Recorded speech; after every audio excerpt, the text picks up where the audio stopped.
हमारे मुल्क के अभी एक मशहूर, जिनको लोग अभी नाम लेना फिर क्या, मुझे अच्छा नहीं लगता नाम लूं मैं, हर थोड़े दिन बाद उलमा के खिलाफ कोई ना कोई उनका बयान आया हुआ होता है। फसाद चौधरी, ये उलमा तरक्की में रुकावट, इनके फतवों की वजह से ऐसा हो रहा है, इनके फतवों की वजह से ऐसा हो रहा है। अभी कल किसी ने कोई क्लिप भेजा, मैंने सोचा कि इनसे जाके बेचारों से कोई पूछे कि तुम अपने यूनिवर्सिटी और कॉलेजों का हाल देखो। मैंने दोनों माहौल देखे हैं, यूनिवर्सिटी कॉलेज का भी देखा है और मदरसों का भी देखा है। कल कोई मुझसे पूछ रहा था, कोई साहब आए इंग्लिश लैंग्वेज के बड़े टीचर हैं, वो मुझसे कोई इंटरव्यू ले रहे थे वैसे ही गपशप के लिए, कि आपका स्कूल का माहौल कैसा था, कॉलेज का माहौल कैसा था, फिर मदरसे आने का तजर्बा कैसा था। होता है ना हालात ज़िंदगी पर, बाज़ लोग वैसे ही जनरल नॉलेज के लिए मुख्तलिफ चीज़ें पूछ रहे होते हैं, मोहब्बत में पूछ रहे होते हैं, भाई कैसा रहा आप। तो मैंने उनको मुख्तलिफ चीज़ें बताई। उन्होंने कहा फिर अखलाकियात के लिहाज से, मैंने कहा भाई देखो, स्कूल में हम जब तक पढ़ते थे तो अब्बा अम्मा का भी एहतराम था, भाई बहनों का भी एहतराम था, अगरचे स्कूल ने वो एहतराम हमें नहीं सिखाया, लेकिन वालिदैन की तरबियत के असरात थे, ख़ानदान की तरबियत के असरात। मैंने कहा जब कॉलेज में गया हूं मैं, तो बाकायदा मैंने वहां बदतमीजी सीखी।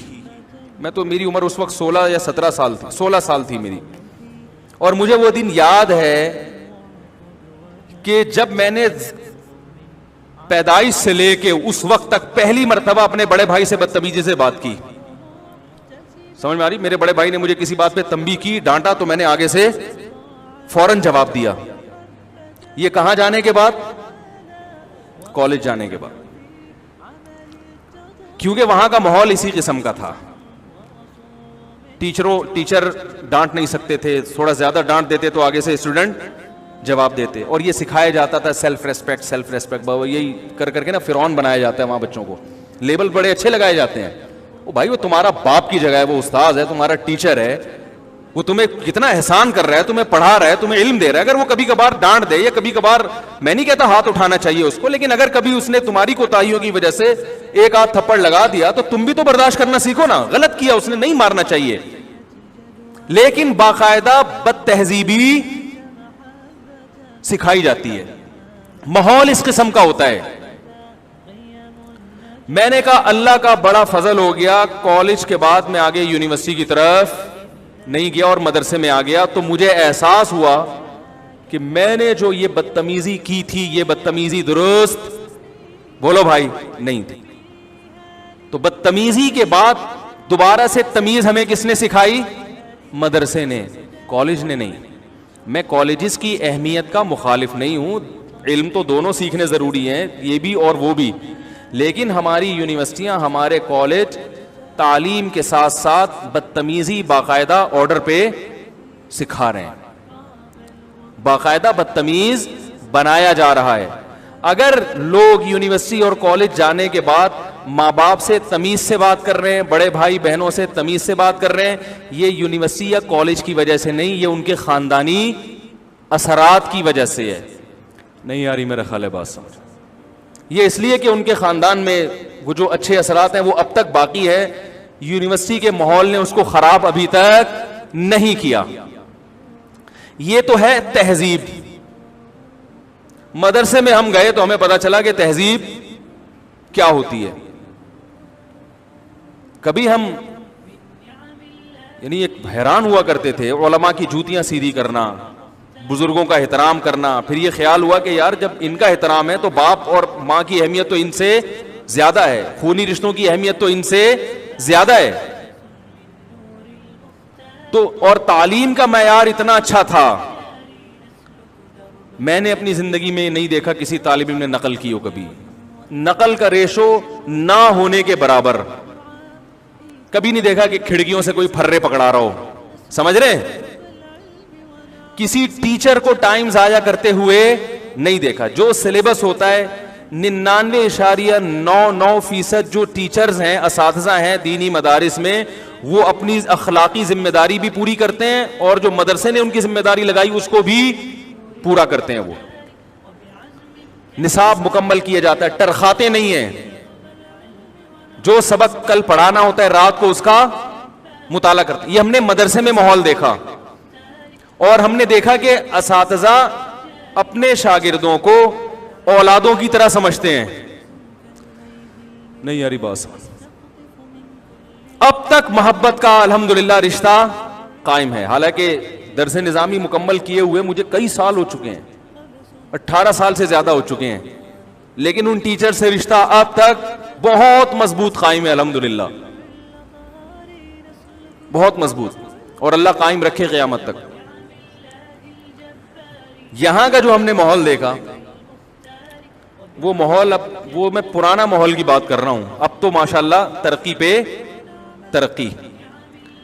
तो ये हाल था तहजीब का, और जो तालीम का हाल हमने कॉलेजेस में देखा है वो भी अल्हम्दुलिल्लाह बड़ा शानदार देखा है। जो बयान करने के काबिल, बोलो भाई, नहीं। मुझे याद है एसएम साइंस कॉलेज बहुत अच्छा, दूसरों कॉलेज से फिर भी बहुत अच्छा है वो। जब हमारा पेपर था, एग्जामिनेशन हॉल में हम बैठे हुए थे सेकंड ईयर के,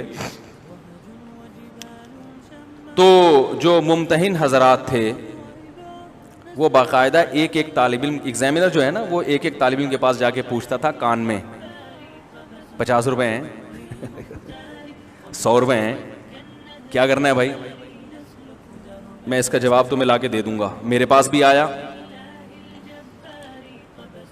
उसको 50 रुपए की भी बड़ी वैल्यू होती थी। कह रहे 50 रुपए हैं, मैंने कहा क्यों, कह रहे कि ये मैं आपको लाके दे रहा हूं, अभी इसका जवाब जो है ना। मैं चूंकि सेकंड ईयर में मदरसे में आ चुका था, लिहाजा मैंने सेकंड ईयर की तैयारी नहीं की थी।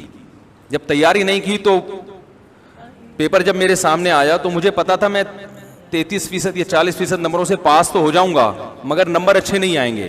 तो मेरा इरादा था मैं पेपर को छोड़ दूं और सप्लीमेंट्री में इसको, ताकि नंबर मेरे अच्छे आ जाएं, सप्लीमेंट्री में दूं मैं। तो मेरे पास, मुझे तो नकल की बहुत सख्त जरूरत थी।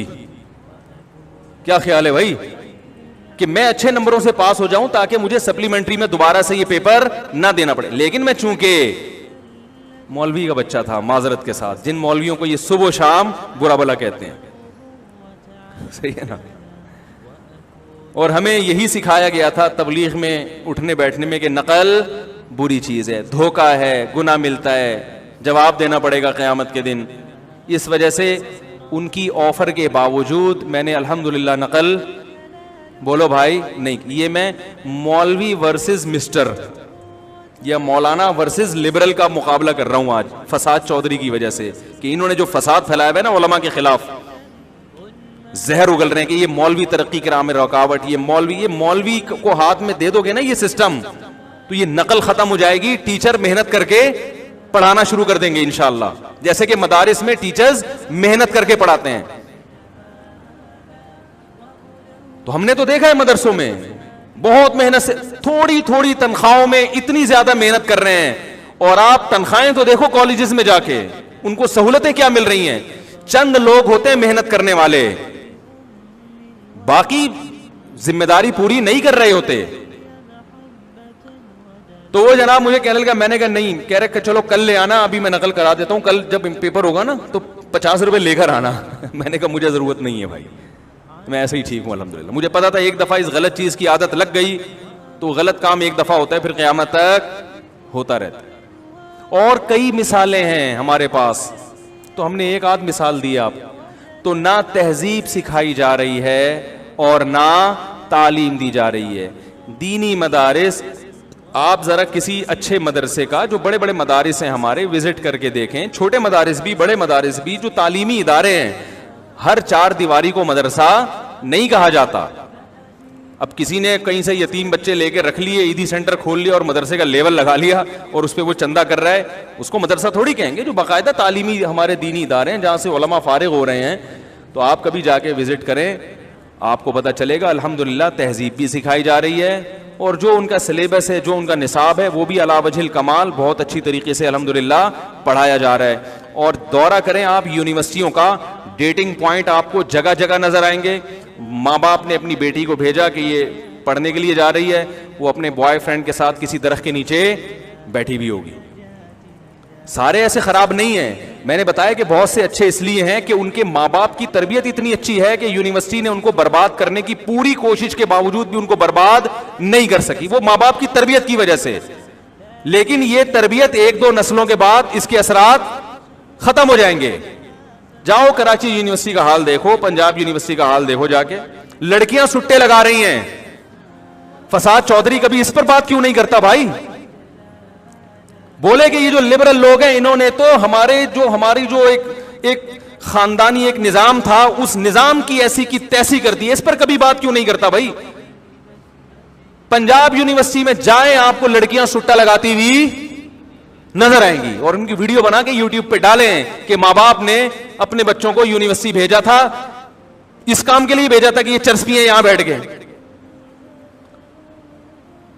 तो ये जो माहौल खराब किया जा रहा है, तहजीब भी और तालीम भी। उलमा तरक्की की राह में उस वक्त रुकावट होते जब किसी आलिम ने यह फतवा दिया होता कि इस्लाम में तरक्की हराम है या यूनिवर्सिटी जाना। इस उलमा तो इतने गंदे माहौल के बावजूद यूनिवर्सिटी जाने को जायज कहते हैं, इसलिए कि आपके पास इस एजुकेशन को हासिल करने के लिए इसके अलावा कोई ऑप्शन है ही नहीं। तो उलमा तो कहते हैं फिर भी जरूर जाओ, अपने आप को बुरे माहौल से बचाओ, मगर तालीम इसलिए हासिल करो कि अगर आपने तालीम हासिल नहीं की तो मुसलमान पहले ही बहुत पीछे हैं और पीछे रह जाएंगे। कोई एक मदरसा दिखा दो जिसने ये फतवा दिया हो कि यूनिवर्सिटी में जाना हराम है, नाजायज है।